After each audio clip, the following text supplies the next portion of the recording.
জুবিন গাৰ্গৰ হত্যাৰ গোচৰত 90% হিন্দু মানুহৰ নাম আহিছে। আচলতে আৰু আমি অনুষ্ঠানটো সামৰণি কৰাৰ পূৰ্বে মই আপোনাৰ পৰা এটা গুৰুত্বপূৰ্ণ কথা সেইটো মই আপোনাৰ পষ্টতে পাইছোঁ। যেতিয়া পষ্টমেন আহিছিলে আমাৰ অসমলৈ 8 ডিচেম্বৰ তাৰিখে, তেওঁ মানে টি চাৰ্ট পিন্ধি আছিলে। আপুনি পষ্ট কৰিছিলে বা বিজেপিৰ পদুম ফুল আছিলে, আপুনি লিখিছিলে যে বিজেপিৰ টি চাৰ্ট পৰিধান কৰি আহিছে বুলি। এই বিষয়টোক লৈ আচলতে আপুনি ভাবে নেকি যে পষ্টমেনক অসম চৰকাৰে মাতি আনি ইলেকশ্যনৰ সন্মুখত বা নিৰ্বাচনৰ আগত নিজকে প্ৰমোশ্যন কৰিব বিচাৰিছে নেকি? পষ্টমেনে যিটো টি চাৰ্ট পিন্ধিছিলে, আপুনি পদুম ফুলটো কিয়, তাত হাতীও এটা আছে চাবচোন। পদুম ফুলৰ ওপৰত এটা হাতীও আছে। টি চাৰ্টত পদুম ফুলৰ লগত হাতী আছে, এইটো মইতো সেইটোৱে বুজিম ভাই, অসমত পদুম ফুল আৰু হাতীৰ চৰকাৰখন আছিলে। সস্তীয়া কথা কৈ মোক সমালোচনা কৰি লাভ নাই। স্বয়ং মুখ্যমন্ত্ৰী জ্যেষ্ঠ ভাতৃয়ে কৰিছে, বেলেগ বাদে দিয়ক না আপুনি। লণ্ডনৰ পৰা মুখ্যমন্ত্ৰীৰ ভাতৃ যিগৰাকী জয়ন্ত বিশ্ব শৰ্মা, তেওঁ কৈছে দুলু আহমেদৰ গোচৰৰ কাৰণে ছিংগাপুৰ আৰক্ষী ৰখি থকা নাই বোলে। আৰু মই কিবা প্ৰচাৰৰ কাৰণে কৰিছোঁ, মোৰ প্ৰচাৰ নালাগে, মোৰ প্ৰচাৰ এনেই আছে। মই ভালে বেয়াই তৰ্কই বিতৰ্কই মই প্ৰচাৰত এনেই মোক আনে। বহুতে কৈ আছে কি দুলু আহমেদে প্ৰকৃততে জুবিনৰ প্ৰকৃত অনুৰাগী নাছিল। সকলোৱে কৈ আছে কি দুলু আহমেদে পূৰ্বতে জুবিন গাৰ্গৰ ইমান ঘনিষ্ঠ দেখা নাছিলোঁ, জুবিন গাৰ্গৰ মৃত্যুৰ পিছত তেওঁ অকলে আগবাঢ়ি আহিছে, ইয়াৰ আঁৰত কিবা কথা আছে। এইটো এছামে আপোনাক সমালোচনা কৰি আছে, সেইসকলক আপুনি কি উত্তৰ দিব? আৰু যিসকলে সমালোচনা কৰে মাজে মাজে মই সময় পালে যেতিয়া ফেচবুকটো চাওঁ, চব বিজেপিৰ। জয় শ্ৰীৰামৰ পতাকা থাকে, নৰেন্দ্ৰ মোদীৰ লগত ফটো থাকে, মুখ্যমন্ত্ৰীৰ লগত ফটো থাকে। অন্ধ সমৰ্থক বিজেপি। চৰকাৰখন যেতিয়া হলঠেকত পৰিছে ন্যায় প্ৰক্ৰিয়াত, আক্ৰমণ কৰিছে, মই আক্ৰমণ কৰিলে গাত লাগে। বহু দল সংগঠনেতো আক্ৰমণ কৰি আছে, চৰকাৰখনক সমালোচনা কৰি আছে। মোৰ পিছতে কিয় পৰি আছে ভাই তোমালোকে?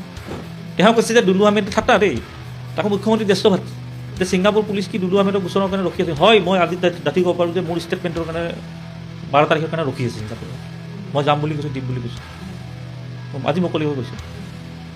আৰু মই বোলে প্ৰচাৰ কৰিছোঁ, মোক প্ৰচাৰ কৰিব লগা কি আছে? এইখিনি সময়ত যদি মই এইখিনি কাম নকৰোঁ, সেই আদালতত চলি থাকিলে মই কৰিম নেকি? জুবিন গাৰ্গৰ চিনেমাখন কি 100 বছৰ চলিব?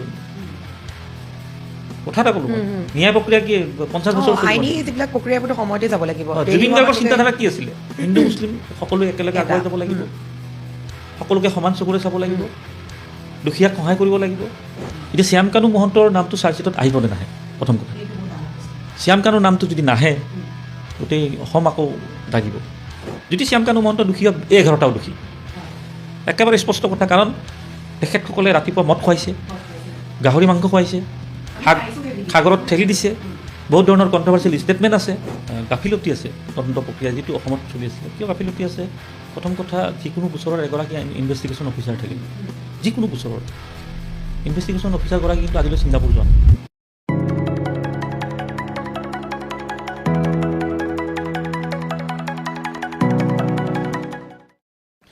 নমস্কাৰ, চাবলৈ আৰম্ভ কৰিছে কাভাৰ ষ্টৰী উইথ অস্মিতা। আৰু ইতিমধ্যে আমাৰ পিকেট ছাৰ নিশ্চয় গম পাইছে যে আমাৰ লগত কোন আজি উপস্থিত আছে। যিহেতু জুবিন গাৰ্গৰ ক্ষেত্ৰত জুবিন গাৰ্গৰ মৃত্যুৰ হোৱাৰ দিনটোৰ পৰা আৰম্ভ কৰি বৰ্তমানলৈকে ন্যায় নোপোৱালৈকে সকলোতকৈ প্ৰথমত আচলতে জুবিন গাৰ্গৰ মৃত্যুৰ বাবে তদন্ত বিচাৰি সাহস হিচাপে থিয় দিছে, ছিংগাপুৰত গৈ উপস্থিত হৈছে।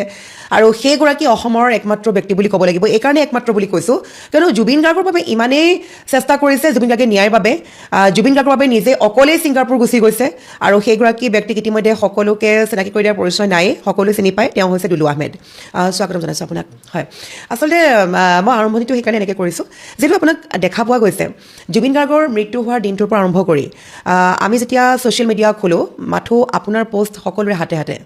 আপুনি জুবিন গাৰ্গৰ মৃত্যু হোৱাৰ পৰা সেইটো সময়ত আচলতে কোনো এগৰাকী ব্যক্তি, মই চৰকাৰৰ যিসকল ব্যক্তি জড়িত হৈ আছে মই তেওঁৰ কথা কোৱা নাই, ধৰি লওক আজি জুবিন গাৰ্গৰ এই কেছটো অধিক আগ্ৰহেৰে সকলোৱে বাট চাই আছে ন্যায়ৰ বাবে, যাৰ বাবে তদন্ত কেনেকৈ চলিছে, কি হৈছে, ছিংগাপুৰত কি হৈছিলে, সেইখিনি কিন্তু যাবলৈ কিন্তু কোনো এজন আমাৰ অসমীয়া আগবাঢ়ি অহা নাছিলে। খুদ আপুনি আগবাঢ়ি আহিছিলে, যাৰ বাবে আজি আপুনি সকলোৰে মুখে মুখে চৰ্চা লাভ কৰি আছে। মানে কেনেকুৱা ধৰণৰ চিন্তাধাৰা বা কি প্লেনিং কৰি বা কিয়, কেনেকৈ, কি ভাবি পেলাই আপুনি আগবাঢ়ি আহিলে? কোনো এজনতো আগবাঢ়ি অহা নাই এতিয়ালৈকে। প্ৰথম কথা আহিছে কিছু, ধৰি লওক মোৰ যিটো পদক্ষেপটো মই প্ৰথমে লক্ষ্য কৰি আছিলোঁ যে জুবিন গাৰ্গৰ আমি প্ৰথমে মৃত্যু ভাবিলোঁ, পিছত এইটো 2-4 দিন পিছতে এইটো হত্যা বুলি সন্দেহ হ'ল সকলোৰে, আকৌ বিতৰ্ক হ'ল। তাৰপিছত মুখ্যমন্ত্ৰীৰ যেতিয়া অফিচিয়েল ষ্টেটমেণ্ট আহিল যে জুবিন গাৰ্গক হত্যা কৰা হৈছিল, তেতিয়াৰ পৰা আৰু বিতৰ্কটো বাঢ়ি গ'ল।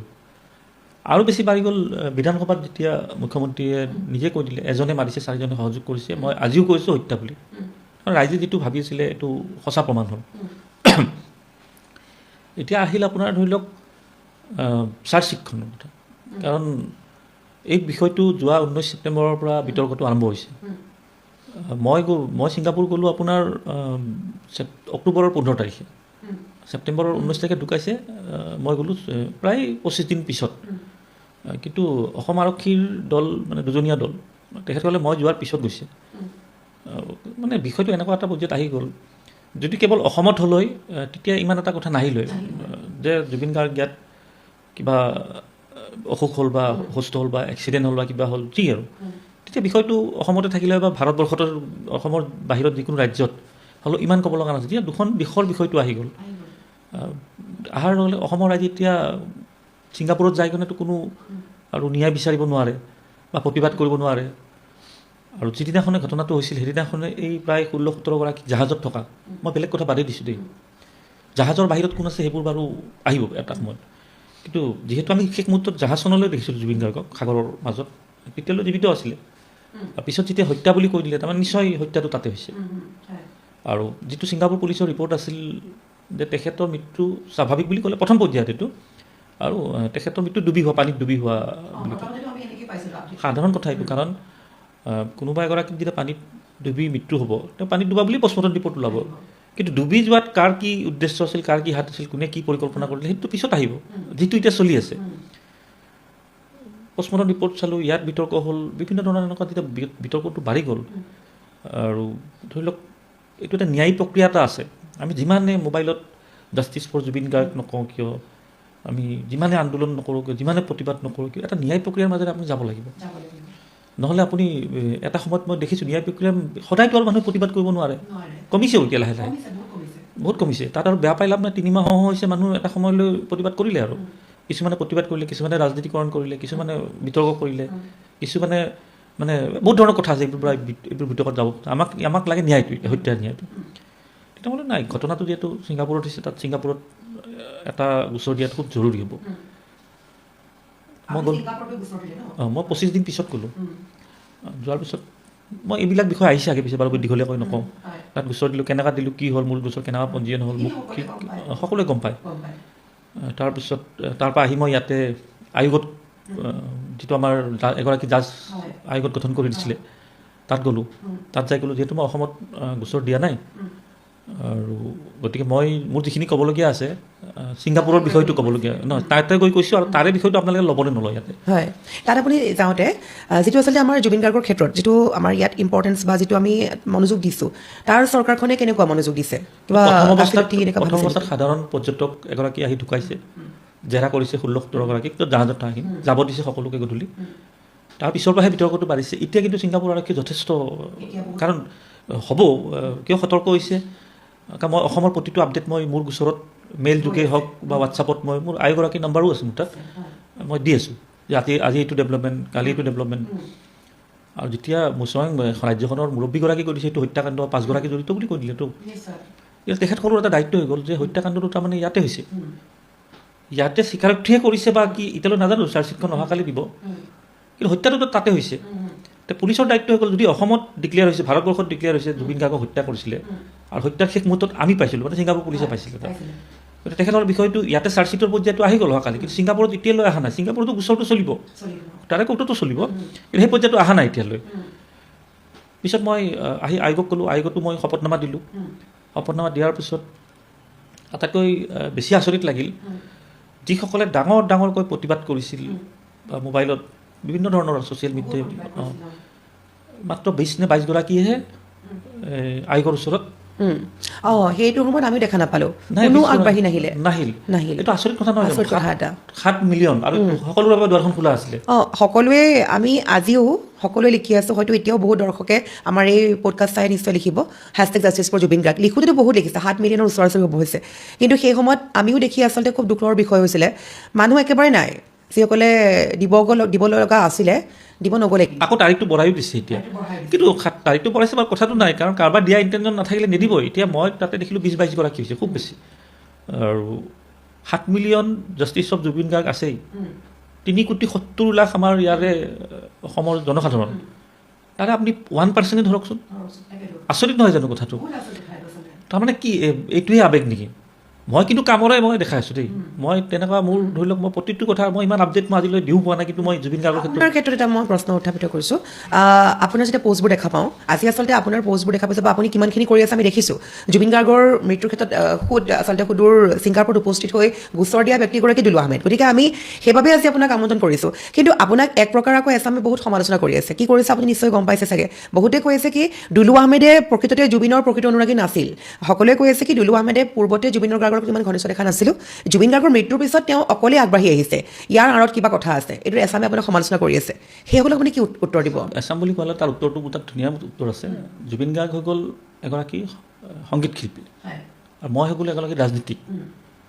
দুয়োটা আমাৰ ৰাস্তাত সম্পূৰ্ণ বেলেগ, কিন্তু ৰাজনীতিৰ পূৰ্বেও মই অসমীয়া বোলছবি নিৰ্মাণ কৰিছিলোঁ, সেইটোতো মিছা হ'ব নোৱাৰে। 2005 চনত স্নেহবন্ধন মোৰ পত্নী ৰজি আহমেদৰ নামত নিৰ্মাণ হৈছিলে। জুবিন গাৰ্গে দুটাকৈ গান গাইছিল তাত, তেনেকুৱা মই পালোঁ 2005 চনত। 2003 চনত মই পশ্চিম গুৱাহাটী বিহু সন্মিলনৰ সাধাৰণ সম্পাদক আছিলোঁ। পুৰণি বিহু যিখনত ভূপেন হাজৰিকাদেৱৰ বিহু বুলিয়ে কয় সেইখন, তাত জুবিন গাৰ্গে মোৰ প্ৰথম চিনাকি 2003। গানটো আগৰ পৰাই শুনো।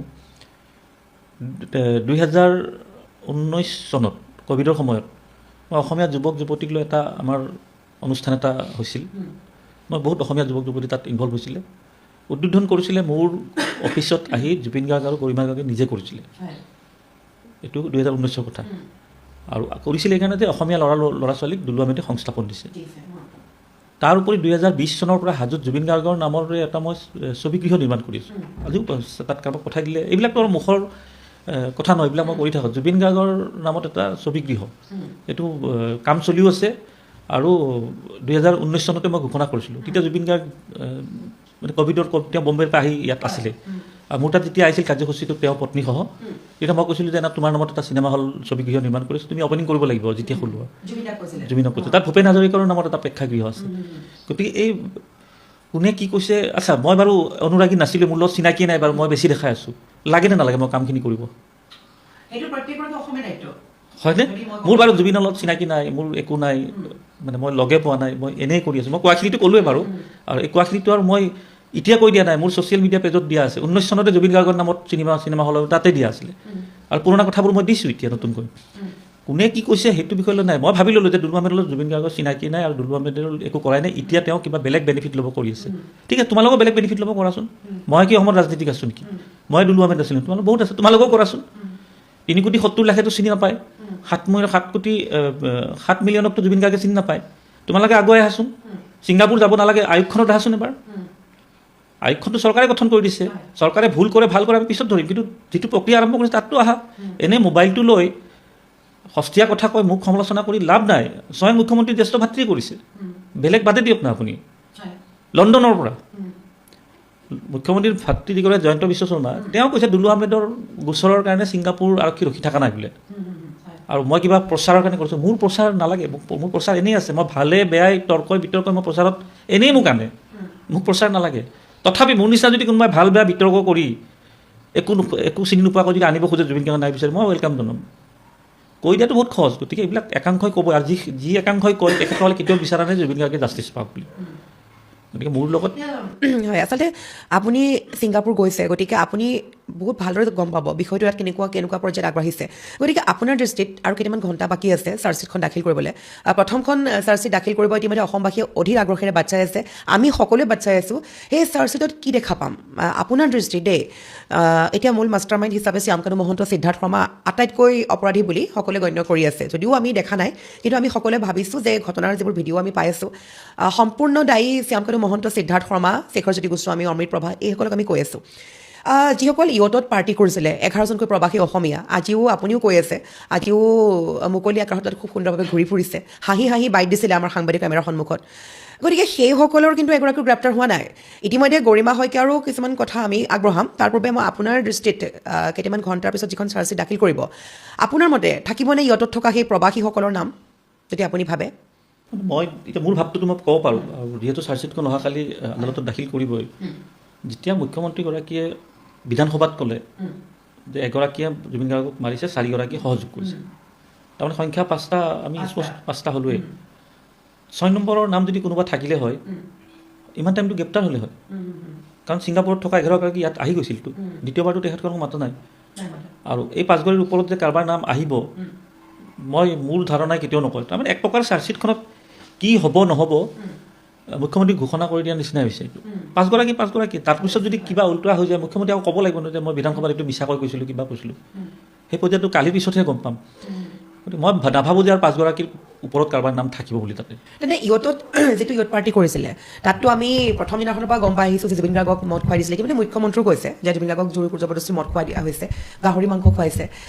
যদি সেইসকলে, আৰু সেই ভিডিঅ' আমি দেখা পাইছোঁ, কেৱল শেখৰ সিদ্ধাৰ্থ বা শ্যামকানু মহন্তই নহয়, সেই সময়ত আচলতে ইয়টত আমি বিভিন্নজন মানুহ দেখা পাইছোঁ, সেইসকলে আছিলে প্ৰৱাসী অসমীয়াসকল।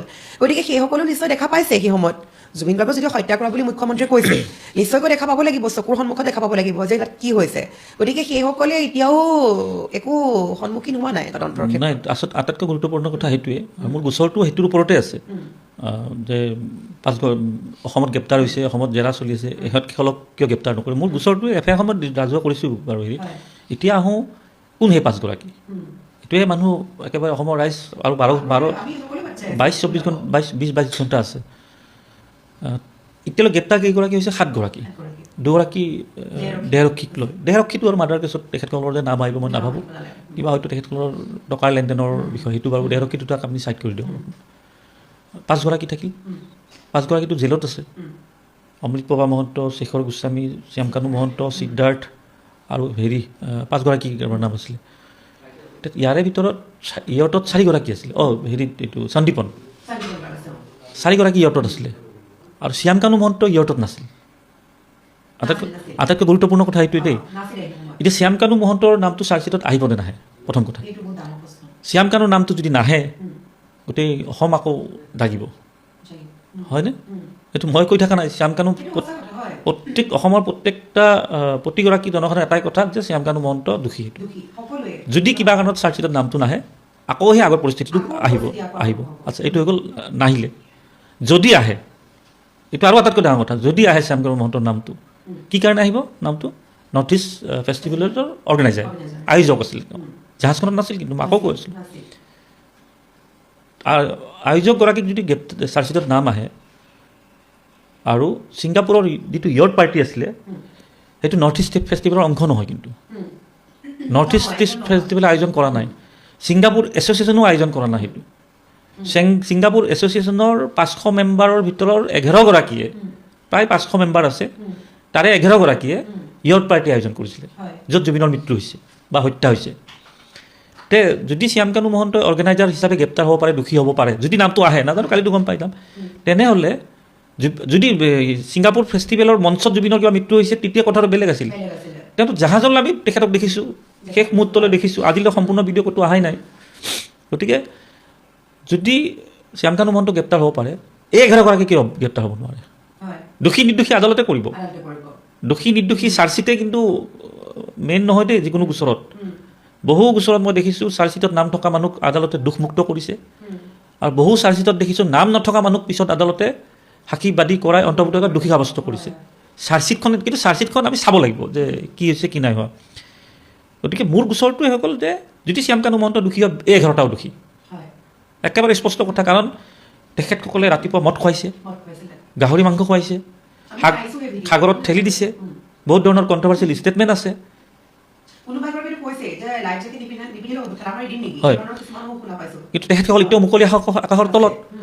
ছিংগাপুৰ এছ'চিয়েশ্যনৰ মোক সদস্যই ফোন কৰি কৈছে, কাৰণ তাত যিমান অসমীয়া আছে সকলোৱে সদস্য, যে আমি লাজ পাইছোঁ, এই পাৰ্টিৰ আয়োজন কিন্তু আমি ছিংগাপুৰ এছ'চিয়েশ্যনে কৰা নাই। জাহাজখনৰ কথা কৈছোঁ মই।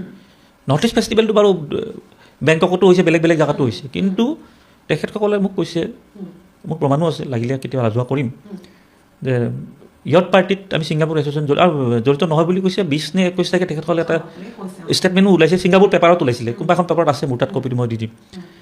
তাৰপিছত যদি 5গৰাকীৰ নাম আহে, আকৌ এটা নতুন বিতৰ্ক আৰম্ভ হ'ব। আচ্ছা, বিতৰ্ক কি হয় হৈ থাকক, মই বিতৰ্কত মই নাই। মোৰ কথা হ'ল সেই চাৰ্জশ্বিটখন লৈ যাই মই আকৌ ছিংগাপুৰ পুলিচত দিম যে এইটো হ'ল হত্যা বুলিতো প্ৰমাণ হৈ গ'ল। এগৰাকী পৰ্যটক আপোনালোকৰ দেশত আহি প্ৰথমে আপোনালোকে মৃত্যু বুলি কৈছিলে, এতিয়া হত্যা হৈ গ'ল, তাত সাক্ষীবাদী হ'ল, প্ৰমাণ হ'ল, কিবা হ'ল, ষ্টেটমেণ্ট দিলে। গতিকে আপোনালোকে এতিয়া 11গৰাকী জাহাজত আছিল, 5গৰাকী ইতিমধ্যে গ্ৰেপ্তাৰ হৈছে, 5গৰাকীতো গ্ৰেপ্তাৰেই হৈছে, তাৰে 5গৰাকীৰ নামটো কাৰ নাম আহিব নক'লেও আমি এক প্ৰকাৰে জানা হৈছে। এতিয়া কি ধৰণে আনিব সেইটো ডাঙৰ কথা হ'ব।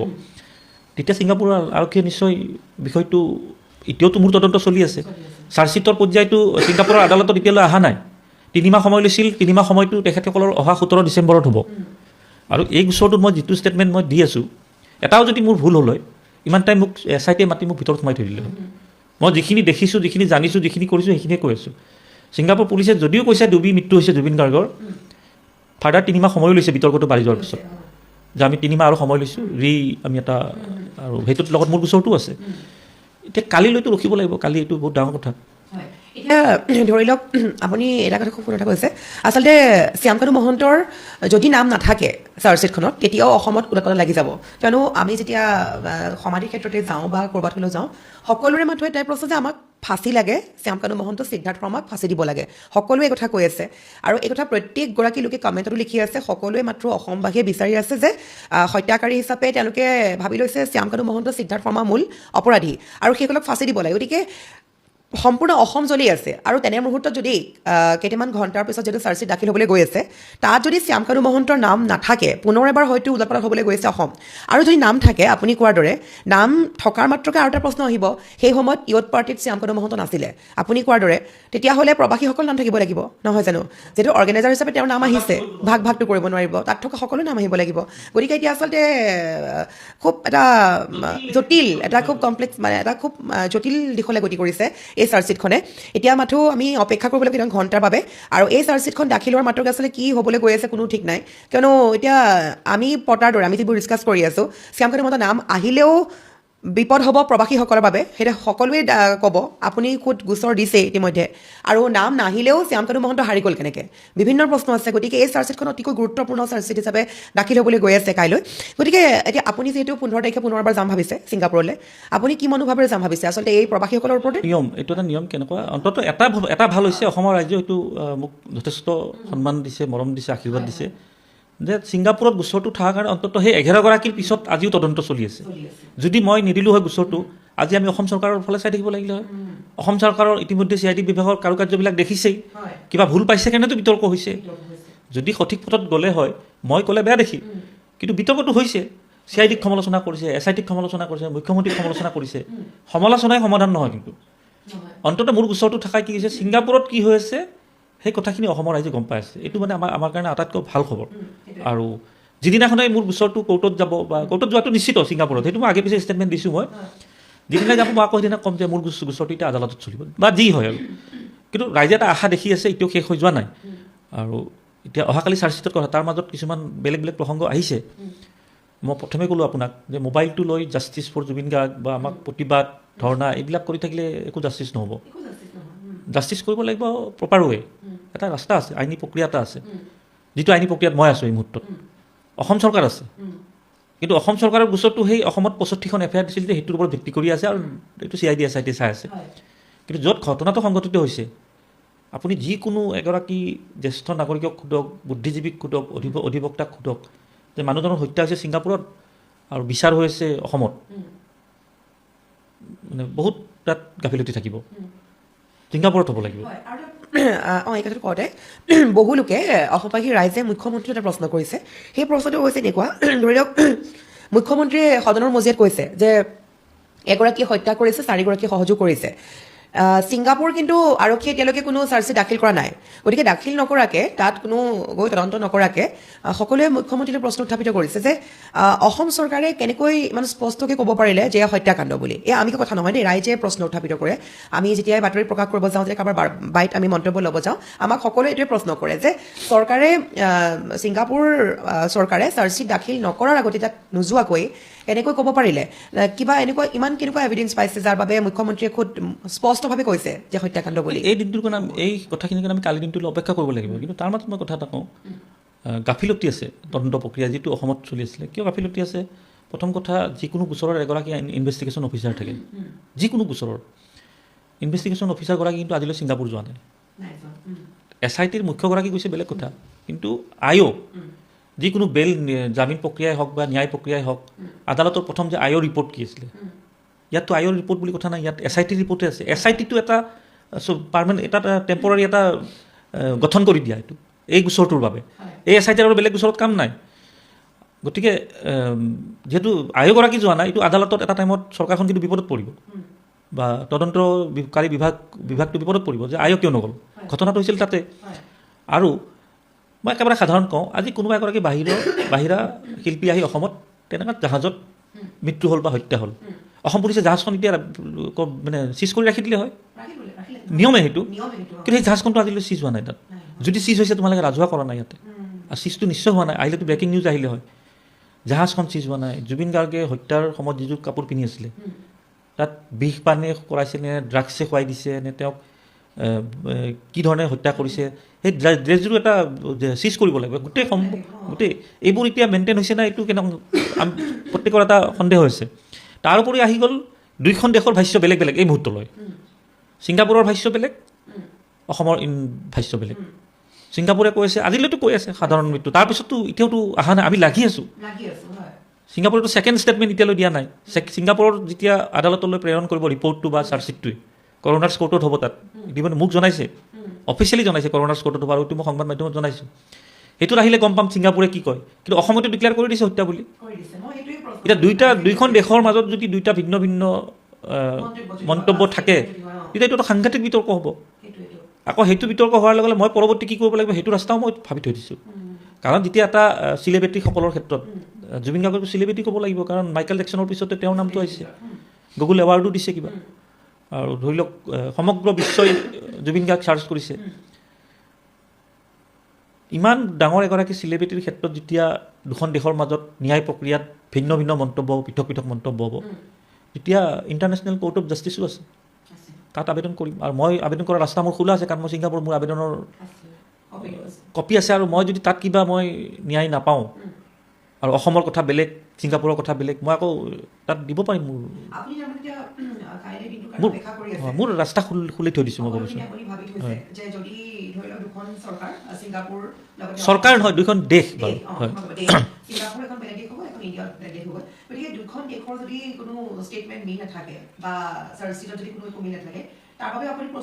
নাই, ICJ বুলি কোৱাৰ লগে লগে এটা চাব, ICJটো হৈ গ'ল ইণ্টাৰনেশ্যনেল কোৰ্ট অফ জাষ্টিচ। এইটোত মানে বহুত যিকোনো বিষয় তাত একচেপ্ট নকৰে। তাতে আপোনাৰ একচেপ্ট কৰিব, ধৰি লওক চেলিব্ৰিটি বিৰাট ডাঙৰ হৈ গ'ল, কণ্ট্ৰভাৰ্চি হৈ গ'ল দুখন দেশৰ মাজত, আৰু বেলেগ বেলেগ ভিন্ন মন্তব্য হ'লেতো কণ্ট্ৰভাৰ্চি হ'বই। অসমেতো আৰু পিছত ক'ব নোৱাৰে যে এবাৰ হত্যা কৰি দিলে আদালতত 10 বছৰ চলিব গোচৰটো, 300-400 সাক্ষী, এটা সাক্ষীৰ 2-3 মাহ গুচি যায়, এইবিলাক আদালতৰ প্ৰক্ৰিয়া চলি থাকক। কিন্তু এটা সময়তো ইয়াৰ ৰায় এটা ওলোৱাৰ লগে লগে ধৰি লওক 10 বছৰটো আমি অপেক্ষা কৰিব নোৱাৰিম।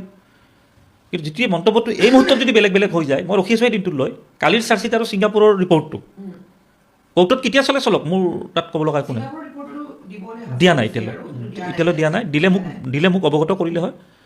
ওলোটা মই যিবিলাক ডেভেলপমেণ্ট জনাই আছোঁ, মুখ্যমন্ত্ৰীৰ এছেম্বলিৰে হওক বা হত্যাৰ কথা হওক, ওলোটা মোক হোৱাটছআপ নম্বৰ দি থৈছে, মেইল ID দি থৈছে যে আপুনি ইয়াতে এভৰি আপডেটবোৰ আমাক জনাই থাকিব। মই জনাই আছোঁ। এতিয়া মই কালি চাৰ্জশ্বিটখনৰ লগতে ছিংগাপুৰৰ চাৰ্জশ্বিট বা পুলিচ ৰিপৰ্টটো যেতিয়ালৈ সাজু নহয়, মই অপেক্ষা কৰিব লাগিব সেইটোলৈ। আৰু অসমৰ পুলিচ যিটো চাৰ্জশ্বিট ৰিপৰ্ট, তাৰে চাৰ্টিফাইড কপি, তাতো আৰু মুখৰ কথাত নহয়, মই যাই ক'ব নোৱাৰোঁ মুখ্যমন্ত্ৰীয়ে হত্যা বুলি কৈছে বিধানসভাত, সেইটো মানি নল'ব। অফিচিয়েল ডকুমেণ্ট বিচাৰিব। এতিয়া অফিচিয়েল ডকুমেণ্টখন 3.5 পৃষ্ঠাৰ মই চাৰ্টিফাইড কপি ওলাওঁতে ধৰি লওক 1-2 দিন সময় লাগিব। মই তাত ধৰি লওক 15-16 তাৰিখলৈ মই আকৌ যাই মই মোৰ গোচৰত সেইটো দিম। গতিকে তেনেকুৱা চলি আছে, আৰু চাওঁ কি হয়, দেখা যাওক। আৰু মই এতিয়া যদি গৰিমা শইকীয়া গাৰ্গৰ প্ৰসংগটো আনো, কালি আপোনাৰ ফেচবুক পেজত মই এটা পষ্ট পাইছিলোঁ, আপুনি এটা পষ্ট কৰিছিলে। গৰিমা শইকীয়া গাৰ্গে কিছু মন্তব্য কৰা একাংশ সংবাদ মাধ্যমে হয়তো কাভাৰ কৰিছে বা সেই নিউজটো বজাইছে, য'ত গৰিমা শইকীয়া গাৰ্গে কৈছে যে ইহঁতত থকা প্ৰত্যেকগৰাকীকে তেওঁ দোষী বুলি কৈছে। লগতে তেওঁ এই কথাও কৈছে যে তাত কি হৈছিলে মই জানিব লাগিব, আৰু জুবিন গাৰ্গক সেই সময়ত সিদ্ধাৰ্থ শেখৰে কিয় নবচালে, তেওঁ এই ধৰণৰ কিছুমান মই আপোনাৰ পেজত পাইছোঁ। লগতে গৰিমা শইকীয়া গাৰ্গে বাৰে বাৰে কৈছে যে ইহঁতত থকা প্ৰত্যেকগৰাকী লোকেই দোষী বুলি ক'ব বিচাৰিছে গৰিমা শইকীয়া গাৰ্গে। গতিকে তেওঁ যিহেতু পত্নী হয়, তেওঁৰ এইখিনি কোৱাৰ অধিকাৰ আছে বা তেওঁৰ ভালেমানখিনি অধিকাৰ আছে। কিন্তু বৰ্তমানলৈকে গৰিমা শইকীয়া গাৰ্গে কিন্তু ভালদৰে মুখ খোলা নাছিলে।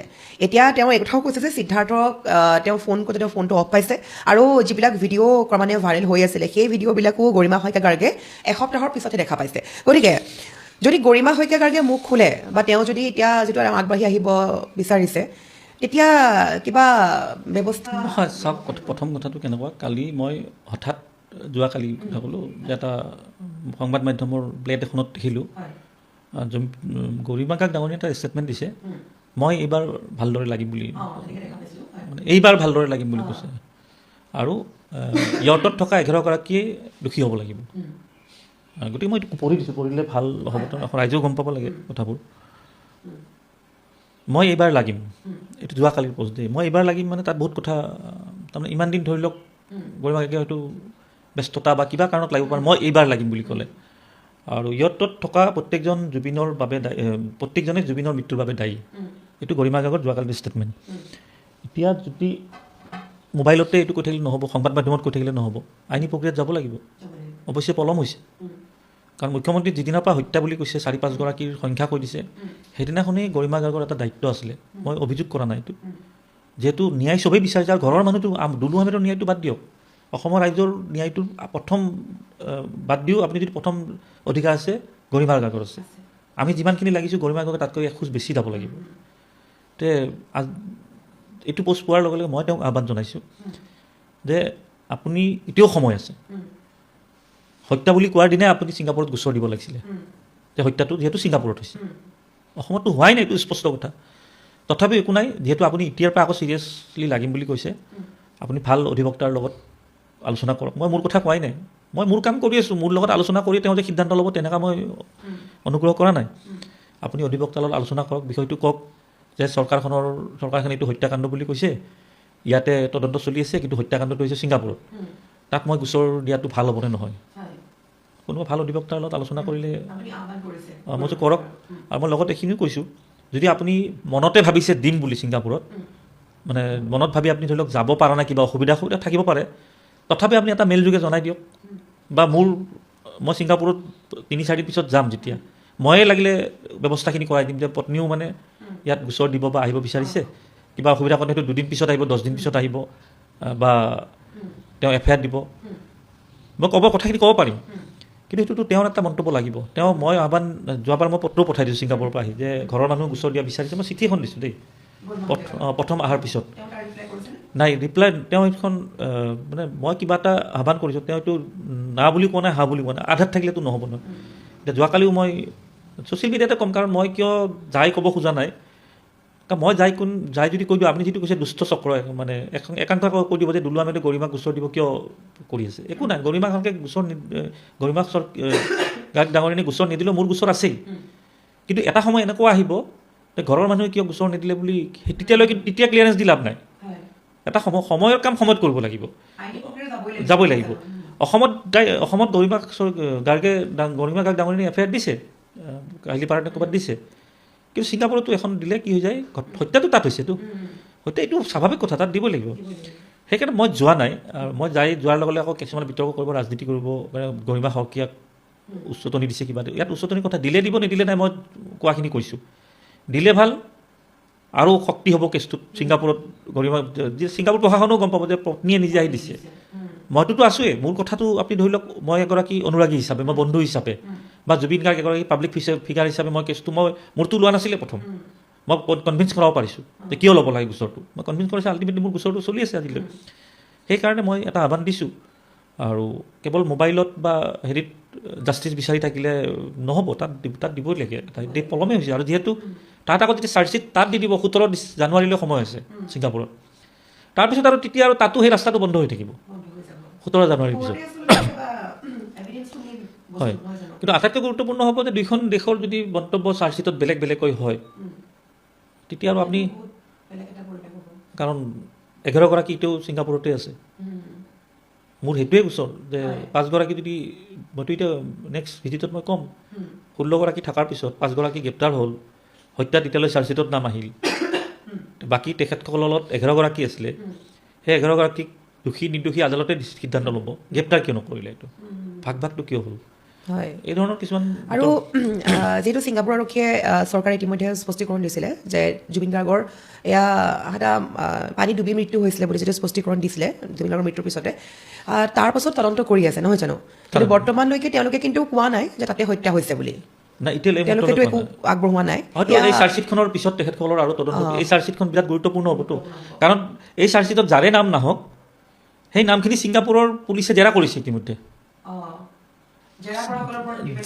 জেৰা কৰি তেখেতসকলক যাব দিছে তাৰে ভিতৰত 11গৰাকী ছিংগাপুৰত আছে 5গৰাকী অসমৰ জেলত আছে অসম পুলিচে কেতিয়া জেৰা কৰিছে ছিংগাপুৰে এৰি দিয়াৰ পিছতহে কৰিছে যদি অসম পুলিচে যেতিয়া ক'ব চাৰ্জশ্বিটত এই 5গৰাকীৰ নাম আছে তেতিয়া তেখেতসকলৰ দায়িত্ব আহি যাব নহয় যে আমিতো এৰি দিছিলোঁ তাতচোন অসমত মানে বহুত ইয়াত আইনী বহুত আছে আৰু ইয়াত কথাটো এইখিনি মই বুলিহে ধৈৰ্য ধৰি মই ইমান অবজাৰ্ভ কৰিছোঁ ইমান সহজ নহয় কিন্তু আৰু মইতো ধৰি লওক মোৰ তেনেকুৱা মই নিজে সিদ্ধান্ত লৈ কৰি আছোঁ তাৰ বাবে মোৰ ভুল ষ্টেপ হোৱা নাই এতিয়ালৈ এটা মোৰ ভুল হোৱা নাই হয় আচলতে বিষয়বোৰ যে ভাবি চোৱা যায় আপুনি আজি কোৱাৰ পাছতে নিশ্চয়কৈ ভাবিবলৈ বাধ্য হৈছোঁ যে আপুনি যিটো কথা কৈছে যে তেওঁৰ নাম থাকিল তেওঁৰ নাম নাহিলে এটা উল্টা হৈ যাব সঁচাকৈ এটা সম্পূৰ্ণ গভীৰ এইখন চাৰ্জশ্বিটত যদি হত্যা বুলি কয় ছিংগাপুৰখন যদি হত্যা বুলি নহয় আকৌ উল্টা হ'ব বহুত কথা আহি যাব এইখনত যদি হত্যা বুলি কয় ছিংগাপুৰৰ পুলিচৰ অলপ অনুভৱ কৰিব যে আমি এগৰাকী ইমান ডাঙৰ চেলিব্ৰিটি ইয়াত হত্যা হৈ গ'ল গোচৰটো তাত প্ৰমাণ হৈ গ'ল চাৰ্জশ্বিটত গতিকে আমি এতিয়া হত্যা নহয় বুলি যদি কৈ দিওঁ এইটো টুৰিষ্টত ইনকুৱাৰী যদিও ভালদৰে নকৰোঁ পৰ্যটকৰ কথা আহি যাব এখন দেশত এজন পৰ্যটকক হত্যা হওক বেলেগ দেশখনে এইটো চাই থাকিবতো যে তাত বিচাৰ পালেনে নাই ন্যায় পালেনে নাই আৰু ছিংগাপুৰ পুলিচ গোটেই বিশ্বৰ ভিতৰত 2 নং 3 নং স্থানত থকা মানে বহুত কঠোৰ আৰু মই এটা কথা বুজি পোৱা নাই এই যে আপুনি কৈছে সমালোচনা কৰে কিবা কৰে মোক নালাগে সমালোচনা কৰিব আপোনালোকৰ যদি জুবিন গাৰ্গৰ কাৰোবাৰ লগত চিনাকিও নাই কাৰণ মোৰ নাই ভাবক মোৰ সম্পৰ্কই নাই মই চিনি নাপাওঁ মই ৰাজনীতি কৰি আছোঁ মই সস্তীয়া প্ৰচাৰৰ কাৰণে কৰি আছোঁ চব মই মানি ল'লোঁ আপোনালোকেও কৰক ছিংগাপুৰত যায় বা আয়োগখনত কৰক এতিয়াও সময় আছে আয়োগত ইয়াতে যাব পাৰে গুৱাহাটীত ওচৰতে ছিংগাপুৰত গ'লে আজিকালি একো ভাবিব নালাগে 11,000 12,000 টকাত ফ্লাইটৰ কোনোবাই যদি ভাবিছে ছিংগাপুৰত গ'লে বহুত কিবা কিবি হেৰিব একো নাই জুবিন গাৰ্গৰ কাৰণে কৰিব পাৰে এইখিনি মোক সমালোচনা কৰাতকৈ নিজে যাওকচোন আগবাঢ়ি আৰু শক্তি হ'ব হয় আচলতে আৰু নিশ্চয়কৈ সমালোচনাৰ বিষয়টো ওলাওঁতে মই আৰু এটা ক'ব লাগিব আপোনাক লৈ সোণাপুৰ সমাধি ক্ষেত্ৰতো বহুতেই সেইটো সময়ত আপোনাক লৈ বিভিন্ন মন্তব্য বা পষ্ট কৰিছিলে তাত যিটো হিন্দু মুছলমানৰ যিটো এনাজৰী যিটো জুবিন গাৰ্গে সকলোকে একলগ কৰি থৈ গৈছিলে আৰু সিদিনাখন আমি যেতিয়া নিউজ কাভাৰেজৰ কাৰণে গৈছিলোঁ তাতে আমাৰ কেমেৰাত এতিয়াও আছে প্ৰমাণ সহকাৰে হিন্দু মুছলমান উভয়ে একেলগে জিকিৰ গাইছিলে মায়াবিনী গীতটো গাইছিলে সকলোৱে একেলগে একগোট হৈ থিয় হৈ জুবিন দাক শ্ৰদ্ধাঞ্জলি জ্ঞাপন কৰি সকলোৱে একেলগে হৈছিলে গতিকে তাত কোনো জাতি ধৰ্ম বৰ্ণ নিৰ্বিশেষে সকলোৱে একলগ হৈছিলে আৰু সেই সময়ত কিন্তু বহুতে আপোনাৰ বিষয়ে ক'ব বিচাৰিছিলে যে যিসকল মুছলমান লোক তাত উপস্থিত হৈছিলে বহুলোকে ন্যায় বিচাৰি তাত সকলোৱে কৈছে মুখ খুলিছে যে ন্যায় লাগে জুবিন দাৰ বাবে বহুতে আপোনাৰ কথা কৈছিলে যে দুলু আহমেদ ডাঙৰীয়াই এইটো আচলতে এটা প্লেনিং কৰি তেওঁক পঠিয়াইছে তেওঁৰ নিজৰ জনপ্ৰিয়তাৰ বাবে এই ধৰণৰ কিছুমান মন্তব্য কৰিছিলে যেতিয়া আপোনাৰ তাত মুছলমানসকল দেখা পোৱা গৈছিলে তাতো কিন্তু আপোনাক মন্তব্য বহুতে কৰিছিলে আপোনাক সমালোচনা কৰিছিলে যে দুলু আহমেদৰ নেতৃত্বত যিটো আহিছে দলটো দুলু আহমেদে এয়া নিজৰ প্ৰচাৰৰ বাবে কৰি আছে কিন্তু জুবিন দাইটো খুদ কৈ গৈছিলে যে হিন্দু মুছলমান সকলো এটা হ'ব লাগে আৰু সেয়া আপুনি নোকোৱাৰ আগতো বা আপুনি তেওঁলোকক নপঠোৱাৰ আগতো কিন্তু জুবিন দাৰ মৃত্যুৰ দিনাখন নিজৰ বাসগৃহত হিন্দু মুছলমান সকলো একেলগে দোৱা কৰিছে প্ৰাৰ্থনা কৰিছে তে আপুনি সেইসকলক লৈ কি ভাবে আচলতে আপোনাক লৈ ইমান সমালোচনা তাক একাংশ থাকেই সদায় তেখেতসকলে নিজে কি কৰিছে সেইটো নাচায় তেখেতসকল সদায় কামেই হৈ গ'ল বেলেগক সমালোচনা কৰা এতিয়া চাব জুবিন গাৰ্গৰ যিখন চিনেমা 31 অক্টোবৰত ৰিলিজ হ'লতো ৰিলিজ হোৱাৰ লগে লগে মই অনাথ আশ্ৰমৰ আৰু বৃদ্ধাশ্ৰমৰ মই গোটেই হলটো বুক কৰি দিছিলোঁ গোটেই হলটো বুক কৰি মই চিনেমাখন দেখালোঁ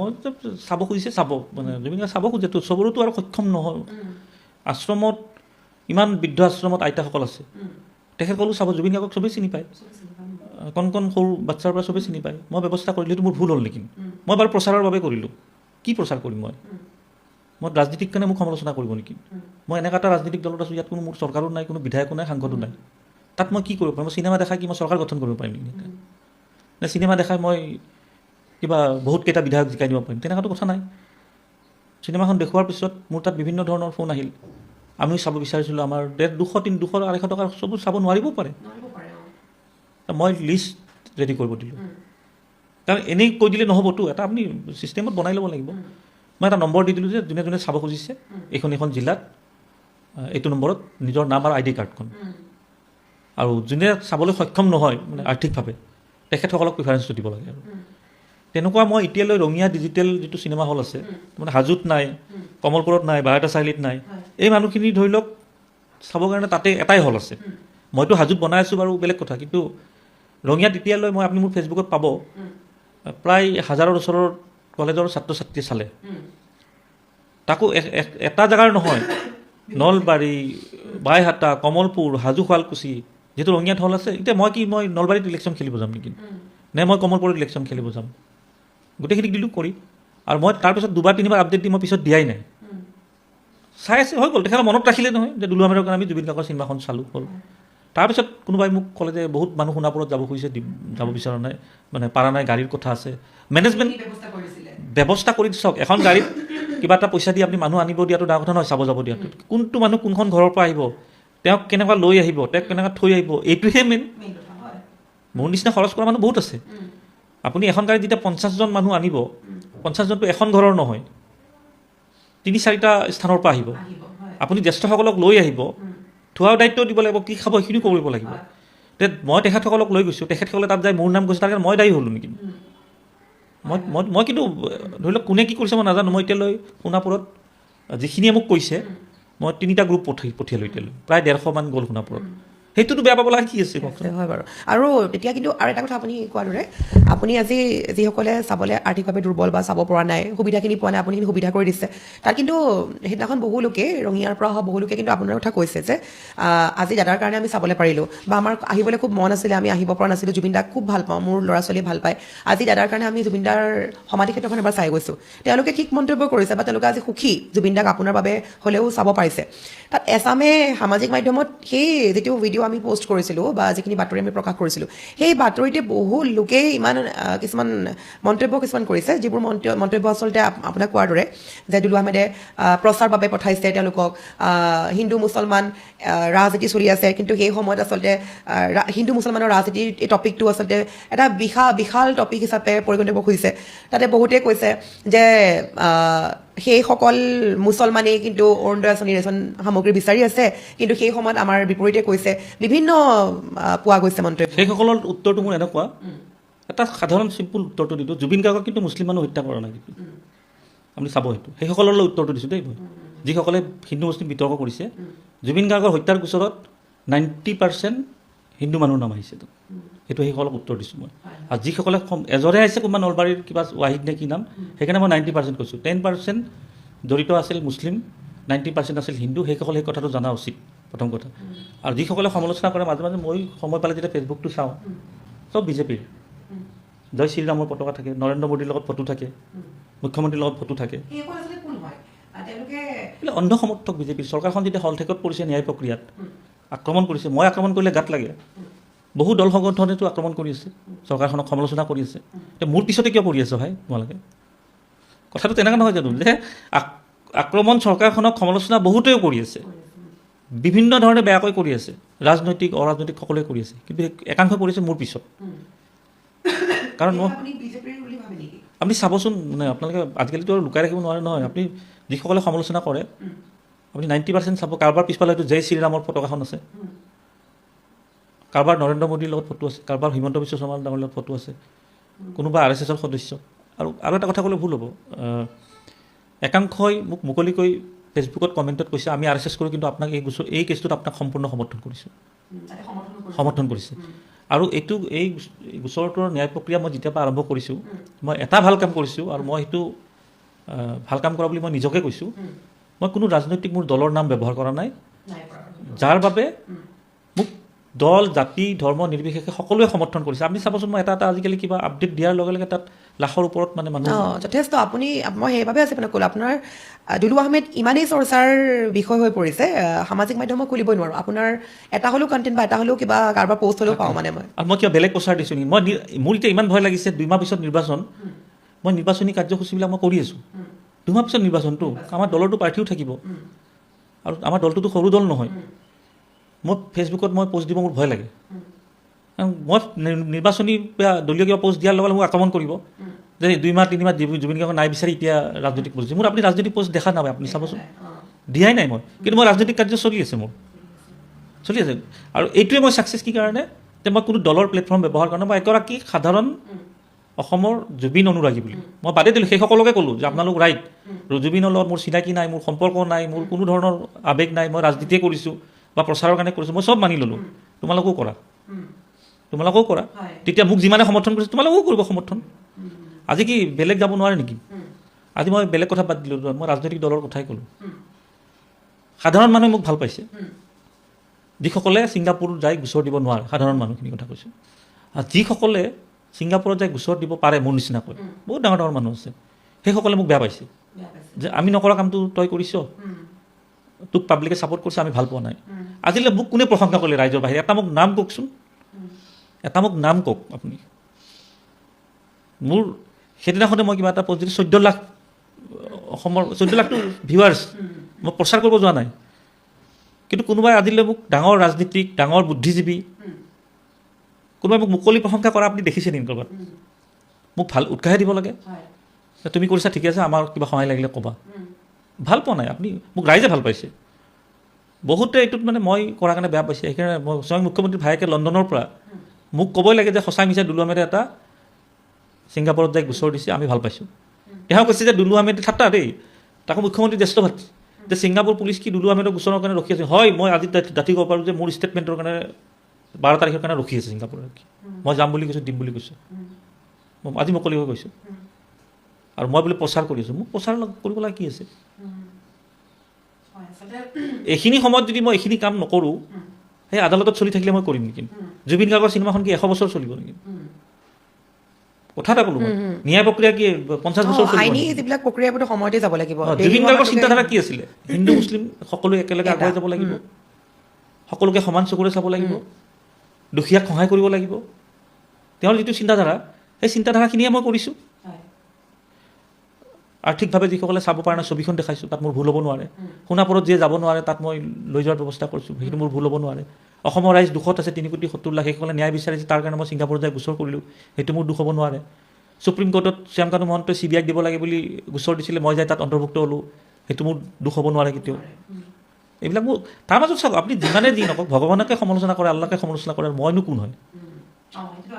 হয় নাই, মইনো কোন হয়? গতিকে এইবিলাক থাকিবই। আৰু ভালো পাওঁ, মোক সকলোৱে যদি প্ৰচাৰ মানে মোক ভাল ভালে কয়, তেতিয়া বেয়া পোৱা মানুহ ক'ত থাকিম? সেইটোৱে আচলতে। আৰু আমি অনুষ্ঠানটো সামৰণি কৰাৰ পূৰ্বে মই আপোনাৰ পৰা এটা গুৰুত্বপূৰ্ণ কথা, সেইটো মই আপোনাৰ পষ্টতে পাইছোঁ। যেতিয়া পষ্টমেন আহিছিলে আমাৰ অসমলৈ 8 ডিচেম্বৰ তাৰিখে, তেওঁ মানে টি-চাৰ্ট পিন্ধি আছিলে, আপুনি পষ্ট কৰিছিলে বা বিজেপিৰ পদুম ফুল আছিলে, আপুনি লিখিছিলে যে বিজেপিৰ টি-চাৰ্ট পৰিধান কৰি আহিছে বুলি। এই বিষয়টোক লৈ আচলতে আপুনি ভাবে নেকি যে পষ্টমেনক অসম চৰকাৰে মাতি আনি ইলেকশ্যনৰ সন্মুখত বা নিৰ্বাচনৰ আগত নিজকে প্ৰমোশ্যন কৰিব বিচাৰিছে নেকি? সেইটো কথা প্ৰথম আপুনি ঠিক ভাল কথা সুধিছে। এতিয়া পষ্টমেন আহি কিটো বিতৰ্ক কৰিলে এটা, আৰু মই নকৰোঁ ইয়াত, মঞ্চত সুৰাপান কৰি চিগাৰেট খাই ৰাইজক মদ দলিয়াই থু মাৰি দিলে, এইবিলাক আৰু অসমীয়া সংস্কৃতি নহয় কিন্তু। আৰু ইয়াত কোনো চৰকাৰৰ একো লাভ হোৱা নাই, কোনো হেৰি হোৱা নাই। এটা অসভ্যালি হৈছে, কালি এগৰাকী বিদেশী পৰ্যটকে বেয়াকৈ কৈছে, তেওঁ শাৰীৰিকভাৱে হেৰি কৰিছে, কৈছে অসম ছেফ নহয় বুলি কৈছে। এইটো এইবিলাক চৰকাৰখন লাজ পাব লাগে। এতিয়া কোনে কি বুজিছে মই নাজানো, মইতো মোৰ ভাৱটোতো মই ক'ব পাৰিম। পষ্টমেনৰ যিটো টি-চাৰ্ট পিন্ধিছিলে, আপুনি পদুম ফুলটো কিয়, তাত হাতীও এটা আছে চাবচোন, পদুম ফুলৰ ওপৰত এটা হাতীও আছে। টি-চাৰ্টত পদুম ফুলৰ লগত হাতী আছে, এইটো মই কিন্তু মইতো সেইটোৱে বুজিম ভাই, অসমত পদুম ফুল আৰু হাতীৰ চৰকাৰখন আছিলে, সঁচাই হওক মিছাই হওক, মইতো সেইটো বুজিছোঁ। এতিয়া মই বুজাত যদি কোনোবাই কয় এইটো দুলু আহমেদে সস্তীয়া প্ৰচাৰ কৰিছে বুলি, মোৰ সেইটোত জানে, মই যেতিয়া এগৰাকী আন্তঃৰাষ্ট্ৰীয় পৰ্যায়ৰ গায়কে আহি ইয়াত গান গাব, অসভ্যালি কৰিব, যিমানে ডাঙৰ নখ থুই পেলাই দিব, মদ দলিয়াই দিব, বেয়া ব্যৱহাৰ কৰিব, বেয়া ব্যৱহাৰ মানে এইবিলাক আচাৰ ব্যৱহাৰবিলাক বেয়া। এইটো তাৰপিছতো একাংশই সমৰ্থক কৰিছে, ভাল হৈছে, অমুক হৈছে, তমুক হৈছে, তেনেকুৱা সংস্কৃতি অসমত আমাক নালাগে। কিন্তু তাৰ উপৰি যিটো মই আপুনি ক'লে যে হেৰিত পদুম ফুল কিয়, আপুনি ভালদৰে আজি জুম কৰি চাবচোন, পদুম ফুলৰ ওপৰত হাতী এটাও আছে, হাতী এটাও আছে, মই লাগিলে দি দিম ফটোখন।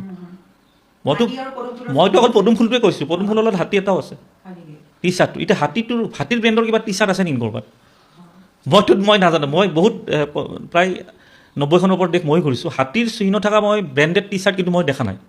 এতিয়া মই সেইটো বুজিছোঁ, তাৰ বাহিৰত মোৰ বুজাটো ভুল হ'ব পাৰে, মই বুজাটোহে মই যিটো বুজি পাইছোঁ, মোৰ যিটো মনত আছে, মই সেইটোৱে কৈছোঁ, তাত আৰু বেলেগ ক'ব লগা। আপোনাৰ দৃষ্টিতে মানে এনেকুৱা হ'ব পাৰে যে পদুম ফুল বা হাতীটো আজি চিহ্নত থকা মানে যিটো চৰকাৰখন বিজেপি চৰকাৰ, তেওঁলোককে প্ৰমোট কৰি আছে। মৃত্যুজোঁটত হাতী আছে পদুমৰ লগত।